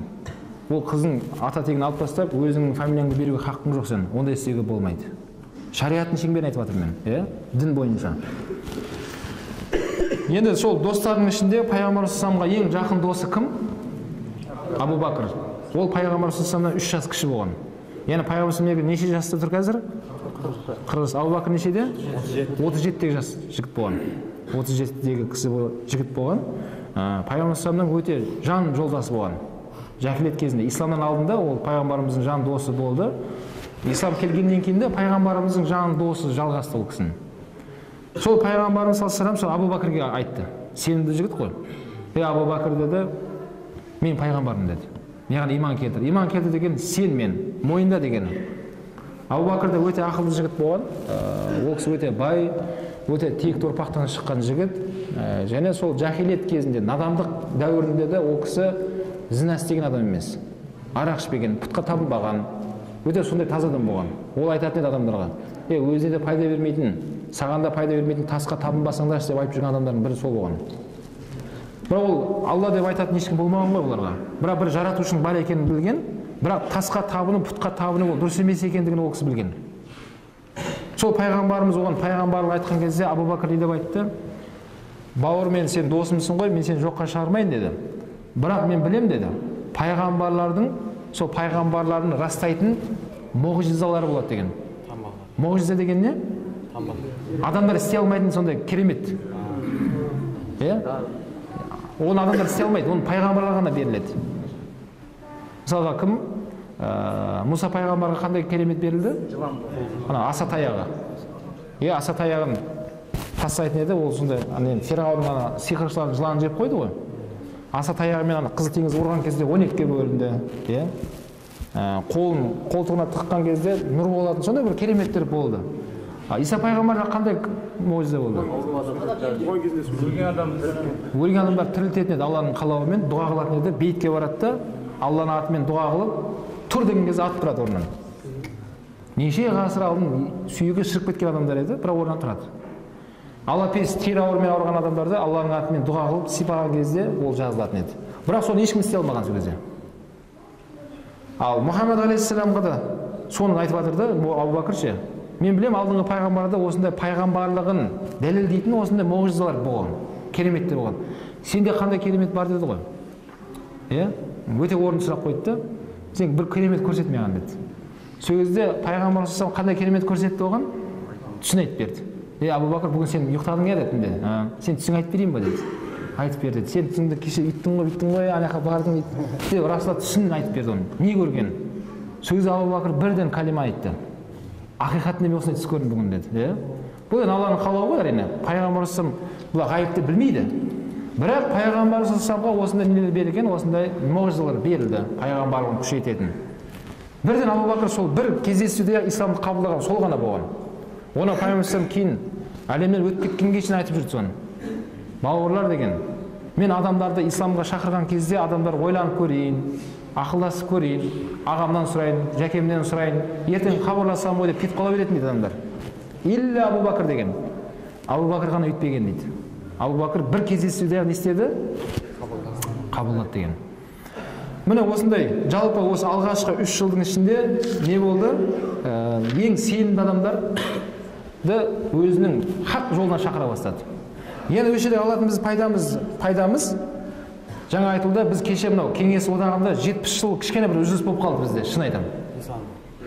Осы Кеңес одағының алдындағы аталарымыздың бәрі машалла болды олар. Нағыз діннің несін бәрін қаймағын езіп ішкен адамдар солар. Әрбір жерлерде не? Осы дін тарқады біздің Қазақстанда. Бірақ 70 жыл кішкене үзіліс болып қалды да, біз сәл үзіліп қалдық. Ортада не үзіліп қалды да кішкене. Бірақ келді ол. Үзіліс болып қалды. Сонымен не болды?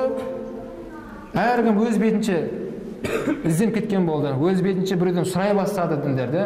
Қашан солар қазақтың балалары сыртқа барып, оқып, аман есен бітіріп, ұстаздан дұғаны алып келгенге шейін кішкене үзіліс болып қалды. Мысалы, оның бір дәлелі, мен 2005-те сол Мысырда Али-Асқар университетіне барған кезде, қазір муфти Хазірет бар ғой, танисыздар ма? Аты кім? Өткенде бір жерде муфтиді сұрасам, Абсатыр Дербісәлі дейді. Абсатыр Дербісәлі атамыз дұрыс, муфти болған. Бұл қашан болған ол кісі? Екіс муфти ғой, өткенде болған, қазір емес қой ол. Кім екен қазір муфти? Сол Ержан Қажы Балғажуға Хазірет муфти. Мен 2005-те барған жылы ол кісі 3-ші курста жүрген студент еді, Аляска университетінде. Айтқым келген, сондай қазақтың балалары аман-есен бітіріп келгенге шейін кішкене өзгеріс болып қалды. Әркім көп нәрсені айтып тастады, көрген білген айтып тастады, кішкене бір сондай нәрсе болып қалды. Енді біздер не істейміз енді? Біздің қазіргі жағдайымыз әрқайсымызға қатысты жері, осы дәрістен алған пайдамыз, бауырлар, әрқайсымыздың достарымыз бар. Дұрыс па? Сөзіміз өтетін. Осы қазір методиканы біз қолдануымыз керек. Мына пайғамбар 3 жыл бойы тек қана сенімді адамдарға айта бастады. Абу Бәкірді ол исламды қабылдағаннан кейін барып, ары қарай өзінің достары бар ғой, оның араласатын. Соларға айта бастады. Сенімді адамдарға. Солардың бірі Абдурахман ибн Ауф, Саид ибн Абу Ваққас, Осман ибн Аффан секілді, мынау жәннатпен сүйіншіленгендердің ішіндегі бір жетеуі почти Абу Бәкірдің несімен кірген адамдар солар, исламды қабылдаған. Анау тірі кезінде 10 сүйіншіленді сахабалар бар ғой, соның ішінде көпшілігі Абу Бәкірдің несімен келген адамдар еді. Енді біздің пайдамыз, әрқайсымыздың да ар жақта достарымыз бар. Өзіміздің коллектив дейміз ғой, жұмыс орнындағы жұмыскерлеріміз бар, көршіміз бар. Бар ғой адамдар. Бізде осы нәрсені соларға жеткізіміз керек қазір. Ақиқат исламды, бауырлар, сен қазір ислам дінін түсінгің келсе, көрінгендерден сұрама. Қазақта сөз бар, дүмше дін бұзар дейді. Дүмше дін бұзар. Сол дүмшелердің арқасынан қазір жемісін де көріп жатсыздар ғой. Аллаға шүкір, тәубе деп айтайын, имамның сөзін тыңдап жүрген, имамның шәкірті болып жүрген, осы дінге байланысты бір адам түрмеде отырған жоқ. Алла сақтасын, отырмай та қойсын. Түрмеде отырған болуы мүмкін, ұрлық жасап қойған болуы мүмкін. Пенде ғой. Біреумен төбелесіп қалып отырған болуы мүмкін, бірақ дінмен отырған жоқ ешкім. Осы Ханафи мазхабында, Матурidi ақидасында имамның шәкірті болып жүрген, осыған байланысты бір адам не істеп отырған жоқ? Түрмеде қамалған жоқ, ешкім. Қамалмайды да. Неге? Бұл классикалық дұрыс жол ғой бұл себебі. Бір адам ел асып, мұхит асып соғысқа кеткен жоқ. Осы имамның шәкірті болып, жанында еріп жүрген бір адам не істеген жоқ? Елдің масқара қылып, өзінің туыстарын бәрін қарабет қылып, бір адам соғысқа кетіп қалған жоқ. Енді әрқайсымыз не істейміз осы қоғамда, өзіміздің досымызға осыны айтамыз, түсіндіреміз. Бауырлар, қазір қоғамда осындай діни, осындай ағымдар бар екен. Мен айта алмаймын, олардың қай жері дұрыс, қай жері бұрыс, айта алмаймын. Бірақ соны айтатын кісілер бар, мешітте имамдар бар, ұстаздар бар. Деп дәріске алып келіп жүрек, бауырлар, жарай ма? Дәріске кемінде әрқайсымыз әр келген кезде кемінде 2 баладан алып келейік келесіде. Келсеміз осыған әр келген кезде. Қорқады ғой біз. Неден қорқады? Аны бір балалар айтсам, азан шақырам ғой, общагада, студентпін ғой, общагада отырып азан шақырсам, бір 2 бала азаннан қорқады, шығып кетеді. Біз жаңа айттық, біз тек қана естиміз дедік, ескертеміз. Әдем киініп алып общагаға бар. Жаңа айттық, әдем киініп бар бірақ, тап-таза болып, Алланы ұлықтап бар, иншалла, не? Бір жақсы ниетпен бар. Бірақ сол жігіт мешітке келе алмауы мүмкін бір себеппен, бірақ Алланың алдында сен сауап алдың. Бір сауап алдың. Сен соны алып келген сияқты сауап алып қойдың уже. Бірақ соны және әрекет етіп алып келсең, және 2 есе сондай сауап беріледі саған. Ол Құран кәрімде айтқандай, ол 500-ге шейін көбейеді деді, ол ақыретке шейін машалла көбейеді деген. Сол үшін бауырлар, оны не үшін айтып жатырмыз? Біз жалпы бүткіл елдің бәрін жаңағыда намазға жығайын деп жатқан жоқпыз. Біздің мақсатымыз қазіргі таңда айтып жатқан сөзіммен. Біз не? Мынау діни антивирус орнатуымыз керек болып жатыр қазір. Вирустар бар да себебі ше. Антивирус орнатып алайықшы балаларға. Түсініп алсыншы не нәрсе ол. Ол намаз оқи ма, оқымай ма, ол өзінің шаруасы, мен ол намаз оқи деп жатқан жоқпын. Жалпы теманы түсінсінші қазір. Жалпы қоғамдағы мәселені түсінсін деп жатырмын. Оқуын оқысын, ертең жұмысын істесін, бірақ тыныш жүреді де ол ше. Намаз оқыса да дұрыс намазды оқи алады. Әйтеуір жұмысында жүрсе дұрыс жұмысын істейді. Еліміздің бәрімізді қара бет қылып бір жаққа кетіп қалмайды. Дұрыс па? Өзінің туыстарының қара бет қылып кетіп қалмайды бір жаққа. Деген секілді. Қазақта сөз бар ғой. Келіннің бетін кім бірінші ашса, сол ыстық көрінеді. Сен жаңағыдай, ол келмейді деп жүрген кезде біреулер келтіріп жатыр соны өздерінің керек жеріне қазір. Келтіріп жатыр солар. Біз не деп жатырмыз? Ол келмейді, қорқады деп жатырмыз, оның бәрі біздің жай ойымыз әшейін. Жай сөз оның бәрі. Сол жаңа айтқандай бауырлар, біз не? Бір-бірімізге ескертіп, осындай пайғамбарымыз 3 жылға жуық не істеді? Жұмыс жасады. Міне осы бүгіннен бастап 3 жыл жұмыс істейікші осылай. Әрқайсымыз өзіңе сенімді адамдарға айта бер. Бауырым айналайын. Мен қазір осындай намаз оқы деп айтпай ақ қояйын саған, оқисың ба оқымайсың өзің біл, бірақ осындай қазір осындай топтар бар. Салафизм, вахабизм, небір измдар бар қазір. Байқашы айналайын. Соның қандай екенін мен саған айта алмаймын деп жаңағыдай телефонымызды беріп кет имамдардың. Соның визиткасын беріп кет, адресін беріп кет, мешітті беріп кет, Әзірет Сұлтанға барсын, Нұр Астанаға барсын, немесе мешіттер бар ғой официальный. Сол мешіттің адресін беріп кетіңдерші хотя бы. Сол жігіт ертең жаңағыдай жаман түс көрсе де өшіре келсін. Тағы бірдеңе оқып қалса да өшіре келсін. Ана жаққа кетіп қалмасын, басқа жаққа қарай. Ой, бауырымсың ғой сен, мен ақи болдым, мен ақиымсың ғой сен деп әкетіп қалмасын біреулер ары қарай. Арғылап сосын сол ақиымызды таппай қалып жатырмыз. Біз ойланып жүрген кезде. Ол бәрі қорқады, ол келмейді. Бауырлар ондай ол сылтау. Түсінікті ма? Келісеміз ғой. 3 жыл жұмыс істеуге контрактқа отырамыз ба? Отырамыз. Міне пайғамбарымыз сол 3 жыл бойы осындай жұмыс істеді. 3 жылдың ішінде өте ұлы сахабалар исламды қабылдады. Және солардың ішіндегі көпшілігі не еді? Көпшілігі әлсіз адамдар еді. Қай жағынан әлсіз? Материалдық жағынан, әлеуметтік жағынан. Ал мынандай рухани жағына келетін болсақ, шыны керек біз сахабалардың тырнағынан арзымаймыз. Олардың көрген бір күніміз әлі көрген жоқпыз. Алла көрсетпей ақ қойсын. Өте қатты қиын болды сол сахабаларға. Бірақ жаңағыдай материалдық жағынан әлсіз адамдар көп болды, исламды қабылдады. Осы 3 жылдың ішінде бірақ жасырын жолмен не істей берді, ислам айтыла берді, дами берді. Одан кейін бар 3 жылдан кейін не болды? Енді исламды ашық айтатын уақыт келді. Ашық, анық айтылатын уақыт келді.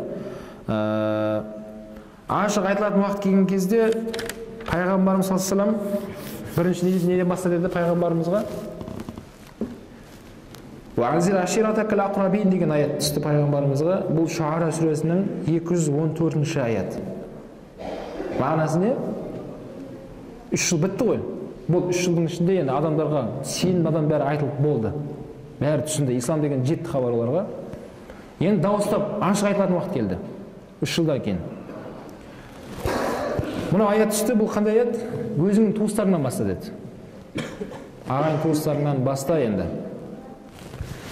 Деген аят түсті. Сол кезде пайғамбарымыз саллаллаху алейхи вассалам үйіне дастархан жайып, біздің тілмен айтқанда өзінің туыстарын бәрін шақырды. Алиға айтты, бауырым, бүткіл аталарымызды, ағаларымыз бар, бәрін шақырды үйге, қонаққа. Сөйтіп не істеді оларға? Жақсылап тамақты берді, етті жеді, жақсылап суды ішті, шайды ішті ана жерде. Қарын тойды ғой. Енді ақырында пайғамбарымыз сөйлей бастады. Мен енді орталарыңыздағы мен сіздердің бір балаларыңыздың бірім ғой. Әрине өзіміздің ботасын ғой айналайын деп, ағалар айтып отырған бұл жерде. Сол кезде пайғамбарымыз енді сөйлейін деп жатқан кезде Абу Лахаб деген көкесі бар оның, ол әкесінің бауыры ғой енді. Бәрі бұл Абдул Муталибтің балалары ғой. Сол Абу Лахабты қарап жүрместен естіп қойған ғой. Жаңа жасырын жүріп жатқан жолдың бәрін ол біліп жүрген еді. Соны айтып қалды. Бауырым тұра тұр, сен анау неңді айтайын деп жатсың ба деді. Сен уақыт алмай-ақ қой, біз осы етті жедік, осымен тұра екен деді, уақыт алма деді. Сол кезде пайғамбарымыз үндемей қоя салды. Сонымен жақсы бәрі тұрып кетті. Енді осы жерде алатын сөзіміз бауырлар, қанша ақиқатта болсақ да үлкендерді сыйлауды үйренді осы жерде, үйретті бізге пайғамбар. Расул ақиқатта, аға тұра тұрса мен айтып тастаймын деген жоқ, ол кісі. Аузыңды жап, аға, қызық болмаса кет бар. Мен айтамын мыналарға деп ондай сөзге келген жоқ. Басқа үндемей Расулла, үлкен адам сөйлеген кезде Расулла үндемей аузын жапты, отыра салды дейді. Міне пайғамбарымыз ақылақты бізге көрсетті, ағаларымыз сөйлеген кезде біз үндемейміз. Сен 1000 жерден прап болсаң да бар ғой, үндемей қоя сал. Жарайды, ол кісі үлкендігі бар, басқасы бар, оны дұрыс емес екенін біліп тұрсын, бірақ үндемей қоя сал. Уақыт сағаты келіп, сен де сондай жасқа жеткен кезде артында келіп жатқан інішекті де үндемей қоя салады саған. Егер сен сөз таласып ағаңмен ерегіссең, не болады? Ертең сен де сондай жасқа жеткен кезде ана артында келіп жатқан інішектер келе жатыр ғой, қазақта сөз бар ғой. Жас өспей ма, көкірегің теспей ма дейді. Аға, есінде ме, баяғыда құлағымды бұрайтын едім ғой, сен бергесіз сен дейді. Мен жеттім ғой, мен де жететін жермен. Ал енді баяғыдай құлағымды бұрап қойшы қазір дейді қазір. Сол керек па саған? Ол керек емес. Сол үшін де әркіміміз өзіміздің уақытымызда бірге жақсы нәрсені істеуіміз керек екен, ол нәрсе жақсы болып қайтады. Соны пайғамбарымыз үндемеді, теманы ашып қозғамады. Демек туыстардың арасында осындай кейбір адамдар бар енді әрине. Олар да түсінуге болады. Мынау баяғы совет уақытында көп тәрбие алып қалған кісілер бар. Жаңағыдай отырған жерде діни бірдеңе қозғап жатсаң, анау нәпсісі бар шайтаны қозып кетеді да, олардың же. Тыныш отырсыз сен дейді. Ана нені бұзып жібердің ғой, не айтып жатқан едім жаңа деп. Үндемей қоя сал осы жерде. Болды, аға айта беріңіз, ой, айып етпеңіз деп қоя сал. Сонымен бірақ пайғамбар оған тоқтаған жоқ. Келесіде қайттан қонаққа шақырды бәрін. Жақсылап дастархан жайды, Алиға айтты, бәрін шақыр деді. Қонақ жақсы нәрсе ғой, қонаққа жақсы барамыз ғой бәріміз. Өйткені бауырларға айтамын да, мынау жаңағыдай бауырым айтқандай, дәріске шақырсаң келмейді деймін де бұлар. Сендер осы дәрісті ана кафеге ұйымдастырыңдаршы деймін да. Бүгін кешкі анау Мұмтаз деген кафеде бір тамақтанамыз, кел деген бәрі келеді дейміз олар. Олар бір жол деп жатқаным ғой енді. Естіп, шынымен сондай ғой дейді. Яғни мынау қалай дінді үйретуді пайғамбар бізге үйретіп жатыр, қонаққа шақыру керек екен бұларды. Туыстарын шақырды да, енді не істеді, және айтты Расулалла. Мен сіздердің бауырларыңыз боламын ғой, сондай. Егер мен сіздердің бауырларыңыз болатын болсам деді, онда мен пайғамбар болып келдім деді. Сіздер мен қолдаңыздар деді. Мен мойында үлкен аманатым бар, бүткіл адамзатқа мен пайғамбар болып келдім деді. Сол кезде туыстар бәрі тыңдады ана жерде, отырып бәрі тыңдады. Бірақ Абу Жахил, Абу Лахаб деген көкесі әдетінен салынып, қайттан сөзді бөліп жіберді. Бауырым деді, егер пайғамбарлық келген болса деді, шын айтайын деді, ақиқатты айтайық деп сөзді бөліп жіберді Абу Лахаб деген көкесі. Не айтты ол? Егер пайғамбарлық келетін болса деді, сен сияқты жетімге келмейді ғой деді. Жетім деп пайғамбарымызды кемсітіп жатыр да, шынымен жетім болды ғой Расулалла. Әкесіден туған кезде әкесі жоқ еді шынымен. Пайғамбарлық келсе, маған келеді ғой дейді. Мысалы, осы Меккеде ең бай менмін дейді. Дүние десең жетеді, мал жетеді. Осы жердегі ең бала шағасы көп менмін деді. Осы екі байламын мақтанды да сол Абу Лахаб. Сол кезде пайғамбарымызға кейіне осы Таббат сүресі түскен. Таббат яда Аби Лахаби ва табба ма агна анху малуху ва ма касаб. Абу Лахабтың екі қолы құрысын құрыды деді. Екі қолы деп атқан ғалымдар айтады тәпсірінде, Абу Лахабтың екі қолы құрып кеткен жоқ дейді. Малы мен бала шағасы. Малы мен бала шағасын айтты жаңа. Бірақ пайғамбар сол жерде ағайын туыстарына айтып жеткізді. Бірақ олар тыңдап отқан еді, арасында бір адам не істеп жүрді, бұзып жіберді. Бауырлар, бізде жаңа айтқандай, пайғамбар айтады, сөйлесең жақсы сөзіңді сөйле, сөйлемесең үндемей отыру хайыр негізінде. Сол пайғамбарымыздың сөзін бөлем деген Абу Лахабтың соңы не болды? Аят түсті ме? Аят түсті. Бұл аятты біз қияметке шейін оқимыз енді. Ол тозаққа баратын анық болды. Ол тозаққа қатыны, әйелі не істеп кіреді деді, отын арқалап кіреді деді. Әйелі.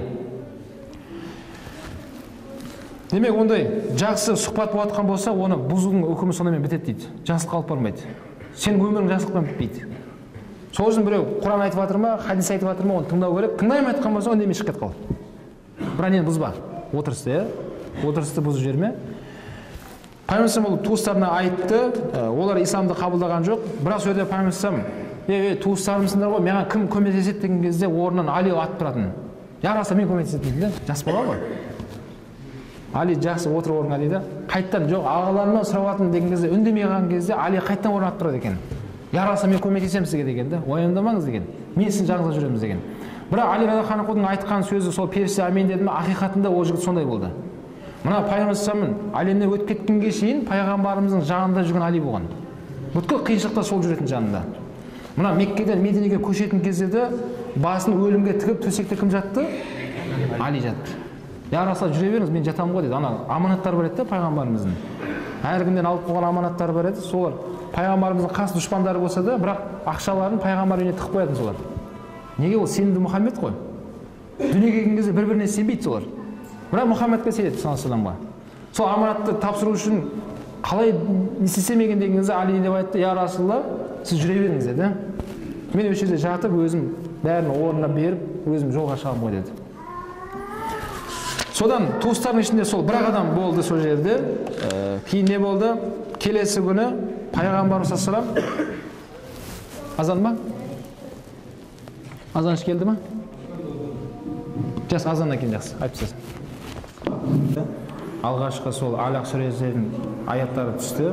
Ол бірінші аят не болды? Білім алу. Иқра бисми раббикаллази халақ. Алланың есімімен, жаратқан Раббыңның атымен оқы деген аят түсті. Демек, білім алуды өте маңызды екендігін осы аяттан көреміз, оның тәпсірінде айтады. Және одан кейін арада бірнеше күннен кейін екінші уақи. Екі уақидың арасы қанша уақыт болыпты? Бірнеше күн. Нақты мынанша күн деген ондай айтылмайды екен. Бірақ түрлі риуаяттар бар. Бір ай дейді, бір жыл, 3 жылға шейінгі риуаяттар бар екен. Бірақ соның ішіндегі дұрысырағы бірнеше күн деп айтылады дейді. Аллах алам неше күн ол? 50 күн ба, 60 күн ба, сондай деп айтылады дейді. Осы екі аралықта демек, осындай нәрсе тоқтап қалған кезде адам қолындағы бар нәрсені қаншалықты маңызды екендігін ойланады екен. Сол бізде кетіп қалған екен бар ойланамыз ғой. Оят теңай деп. Сол үшін құрметті бауырлар, бұл кез келген нәрсе болуы мүмкін. Кез келген нәрсе болуы мүмкін. Қазір енді әрине ол айтсақ та айтпасақ та, бірақ шынымен сондай нәрсе болып жатыр қазір. Имам ретінде айтайын. Мынау бірден сондай 3 талақ беріп кететін сондай геройлар шықты қазір. Геройлар сондай өте батыр есептейді өздерін. Ой, мен жігітпін дейді. Не болсын, бір ұрғанда 3 талағын беріп бітсін жарым дейді. Олар герой емес, олар надандар олар. Сүннет бойынша 3 талақ бірдесін берілмейді, ол бидағат ол негізінде. Сүннет бойынша не? 3 айдың ішінде беріп шығу керек. Шынымен айырылысқың келіп жатқан болса, неге ол талақтың ішінде де өзі сондай мерзімдер не үшін болып жатыр десе, ұрысып қалды, енді талақ айтылмау керек еді, бірақ айтылды, жарайды. Қазір жұрттың бәрі осы талақ жаттап алыпты. Баяғыда білмеймін дейтін еді, қазір бәленің бәрін біледі жастар. Талақ не екенін білесің бе? Білемін дейді. Талақ деген ой сондай ғой дейді. Білмеймін соны қаяқтан жаттап алып, қаяқтан үйреніп жүргендерін. Енді айтсақ та айтпасақ та шынымен ол нәрсе болып жатыр жастардың ішінде.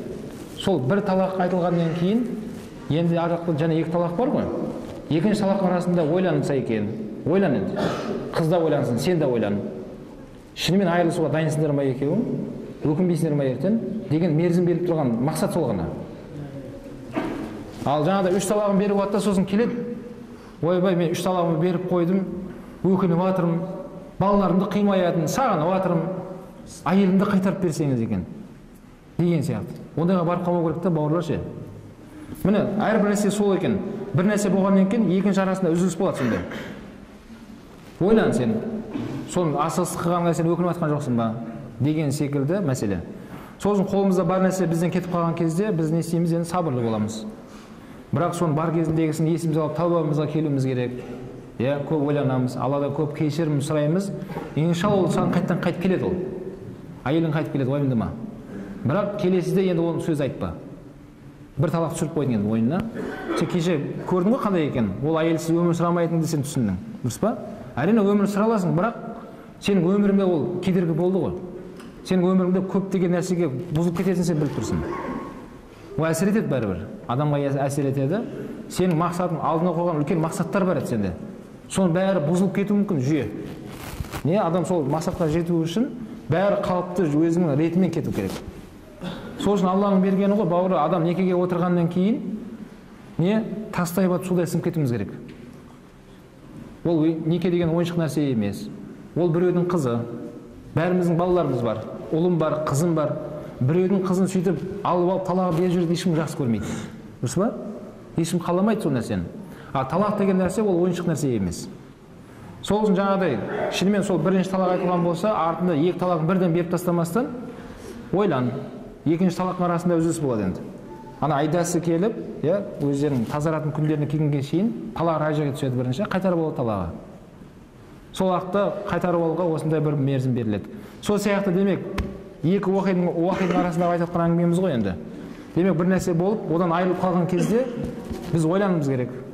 Ол нәрсенің қаншалықты маңызды екендігін түсініп, кейін ол қайтадан бізге келеді. Сол кезде анау кешегі күнімізді естен шығармауымыз керек. Осы нәрсені ойымызға алмауымыз керек. Біз сол нәрсені үйрендік. Одан кейін нені үйрендік? Сондай қиыншылыққа түскен кезде адам өзіне соған сүйеніш болатын ақыл айтатын адам іздейді. Пайғамбарымыз кімге барды? Хадижа анамызға барды. Біз осы жерде көріп тұрмыз. Демек, әйел адам бір бауырында айтқандай сөздер емес екен. Не дейді? Не бір сөздер бар? Шашы ұзын, ақылы қысқа дейді. Бір бауырым айтады, мен әйелімді жекіре беремін. Не деп жекіресің десем, тауықтың миы деп айтамын дейді. Бауырлар өйтіп айтпаңыздар. Субханаллахи азим. Әйел адамды ондай намысына тиетін сөз айтуға болмайды. Сені біреу тауықтың миы деп айтсаң жақсы көресің бе? Жақсы көрмейсің. Демек қызды жақсы көріп жатқан жоқ осы сөзіңді. Пайғамбар айтқан ла юмину ахадукум хатта юхиббу ли ахихи ма юхиббу ли нафсихи. Өзіңе жақсы көрген нәрсені мұсылман бауырына жақсы көрмейінше иманың толық болмайды деп жатыр Расулалла. Демек ол әйеліңде сенің мұсылман бауырың ғой, сен қарындасың, дін жағынан да қарындасың болып келеді, әйелің болғанымен де. Міне демек сондай қиыншылық болған кезде ол әйел адамдарды не істеу керек? Олардың өзінің деңгейінде мәміле қылып оларды тәрбиелеуіміз керек. Олар бізге көмектесетін адам болады, құдай қаласа. Жаңағыдай қиыншылық болған кезде өзің досыңа да айта алмай қаласың.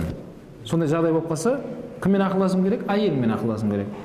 Бірақ әйеліңмен ақылдасқан кезде ол әйел адамда сондай парасатты болсын, ол күйеуіне итағат етіп тыңдап жүрген болсын, сенің әрбір жүріс-тұрысың бәрін біліп жүру керек екен.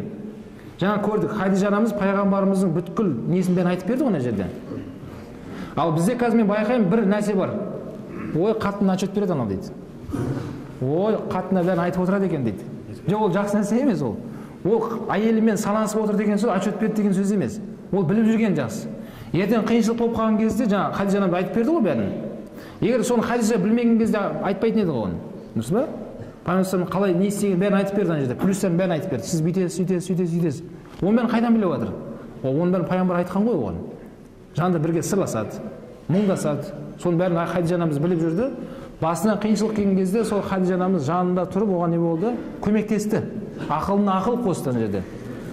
Демек шашы ұзын, ақыл қысқа емес екен, сол адамзаттың асыл тәжі пайғамбарымыздай ұлы адамға сол әйел адам жанында жұбаныш болды сол кісі. Әйтпесе Абу Бәкірге барса болады, көкесі Абу Талибқа барса болады. Жоқ, әйел адам оған не болды? Көмектесті сол жерде. Осы пайданы алдық. Одан кейін не болды? Одан кейін алған пайдамыз осы асыл дінімізді асыл дінімізді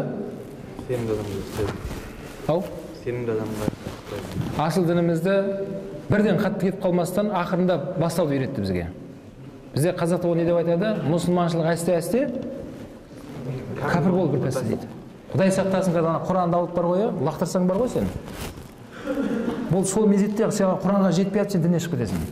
Ниет қылып қойдың өзі. Қазір Құранға барамын да мен, аламын да лақтырам деген ниет етсең, сен болды кәпір болдың сен. Әлі лақтырған жоқсың бірақ.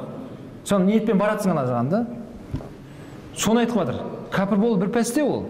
Ал мұсылманшылық не? Әсте-әсте. Пайғамбардай ұлы заттың өзі 23 жыл уақыт кеткен осы ислам дінін жеткізгенге. Ал бізде кеше 70 жыл кеңес одағының несінен ғана енді шықтық қой біз. Егеменді алғанымызға енді 24 жыл болды. 25 жыл кетіп бара жатырмыз. Дұрыс па? Бірақ осының ішінде бізде көптеген жетістікке жеттік па? Аллаға шүкір жеттік. Біз егемендік алмаған кезде Қазақстанда мешіттердің саны 100-ге жетпеген. Бүткіл Қазақстан бойынша. Қазір қанша мешіт бар бізде? 3000-ға жуық мешіт жұмыс істеп тұр қазір. Ал бұл жетістік емес пе не? 20 жылдың ішінде осындай жетістік емес пе? Алхамдулилла ғой бұл. Тағы 20 жылда не болады иншалла? Тағы 20 жылда иншалла бұндай мешіттер неше бәрі біздің елордада тұрады құдай қаласа. А ол мешіттің немен көркем болады? Мешіт жамағатпен көркем болады. 1000 жерден үлкен зәулім мешіт сол болатын болса, бірақ оның ішінде жамағаттардың бәрі сауатсыз болатын болса, бір-бірін, ой анау бедағат шық қой, анау ауызбилля кәпір ғой анау. Анау бірдеңе ғой деп жүре беретін болса, ол мешіт әдемі емес ол. Ол мешіттің ғұмыры ұзаққа болмайды. Ол мешіттің ғұмыры қысқа болып қалуы мүмкін. Мешіт көркем болады, осындай жамағатпен болады. Бәріміздің ниетіміз бір жерден шығу керек. Бәріміз мына бір кітапқа тоқтауымыз керек. Мына кітапты мен жазған жоқпын, оны сіз жазған жоқсыз. Бұл кітапты ғалымдар жазды. Бұл ғалымдар Ахлы-Сүнна жамағаттың ғалымдары. Бұл ғалымдардың аты жөндері Ахлы-Сүнна жамағаттың ақиымында тұрған ғалымдар мыналар. Осындай шейхтер айтқан кезде біз сөзге тоқтауымыз керек. Біз қазақ халқы сөзге тоқтаған халықпыз. Демек, мынау 3 жыл бойы пайғамбарымыз саллаллаху алейхи вассалам дінді қалай насихаттауды бізге үйретті. Жасырын деп басталды ғой. Алхамдулилла, бізде жасырын болып жатқан жоқ. Бізде бірден неге бастап кеттік? Ашық бастап кеттік. Ашық бастауға бүткіл жағдай бар. Мүмкіншілік бар. Сол жаңа айтқанымыздай уәде келесі дәрісте кемінде неше баланы алып келеміз дедік? 2-ден. Кемінде әр дәрісте деп келістік, Осы неше жыл жұмыс істейміз деп контрактке отырдық? 3 жыл иншалла. 3 жылдан кейін басқа тапсырма аламыз құдай қаласа, ол кезде басқа нәрсе айтамын. 3 жыл сабақ бересіз. Subhanaka astagfiruka ва атубу илейк. Я Рахман Рахим, баршамыз ескен білген амал істеуімізді нәсіп еткейсің. Я Рахман Рахим, алыстан жақынға келген баршамыздың ниеттерімізді өзің қабыл алғайсың. Жамаатымызға ауыз бірлік бергейсің. Алып жатқан білімдерімізге, бойымызға сіңдіріп тақуалыққа амал істеуді нәсіп еткейсің. Өсіріп жатқан ұл қыздарымызды иманды, ибалы, тақуалы, салиқалы, ұятты, салиқалы ұрпақ болып өсуді нәсіп еткейсің. Баршамыз өзің тура жолында болған ислам дінінде жүріп, соңғы демізде Алладан басқа тәңір жоқ Мұхаммад оның елшісі деп иманда исламда өтуді нәсіп еткейсің. Аллахумма салли аля сайидина Мұхаммад ва аля алихи ва сахбихи ажмаин би рахматика я архамар рахимин.